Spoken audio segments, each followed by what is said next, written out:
সমগ্ৰ দেশৰ লগতে ৰাজ্যতো কৰোনাৰ ক্ৰমবৰ্ধমান সংক্ৰমণৰ প্ৰতি লক্ষ্য ৰাখি পুনৰ নতুন কোভিড নীতি নিৰ্দেশনা জাৰি কৰিছে ৰাজ্য প্ৰশাসনে। আমি এই মুহূৰ্তত দুধনৈৰ পৰিৱেশ দেখুৱাব বিচাৰিছোঁ। দুধনৈত এই মুহূৰ্তত এক জনশূন্য পৰিৱেশে বিৰাজ কৰিছে, কিয়নো সন্ধিয়া 6 বজাৰ পিছত প্ৰশাসনে কাৰফিউ ঘোষণা কৰিছে।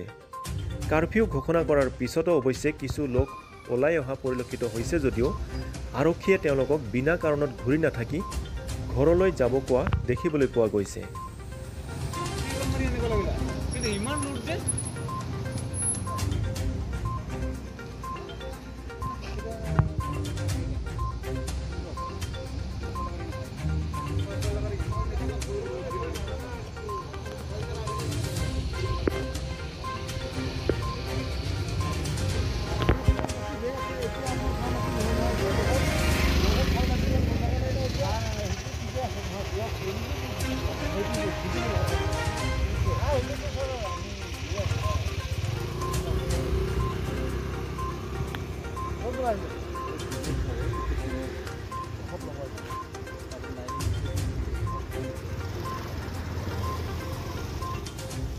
আজি আমি দেখুৱাম দুপৰীয়াৰ দৃশ্য।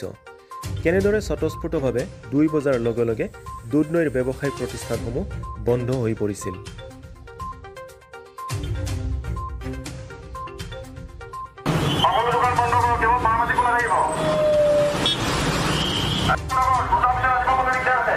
ভাল কাম কৰিছে এইটো চৰকাৰে, আমাৰ দুধনৈ প্ৰশাসনৰ পৰা, অসম চৰকাৰৰ পৰা যিটো কৰিছে বহুত ভাল কৰিছে।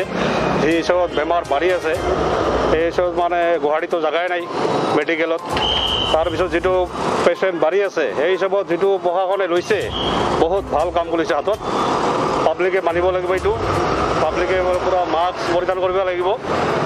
মোৰ মতে এইটো বহুত ভাল কৰিছে, নহ'লে তাৰ বাহিৰে কোনো উপায় নাই। দোকান পোহাৰ বন্ধ হওঁতে অলপ আমাৰ সৰু সৰু দোকানীবোৰৰ অলপ কষ্ট হ'ব, কিন্তু উপায় নাই। বেমাৰটো ভয় খাবই লাগিব, যিহেতু ভয়ংকৰ হৈ আছে পৰিস্থিতি অসমত। দুধনৈতো আমাৰ পৰিস্থিতি বেয়া হৈ আছে।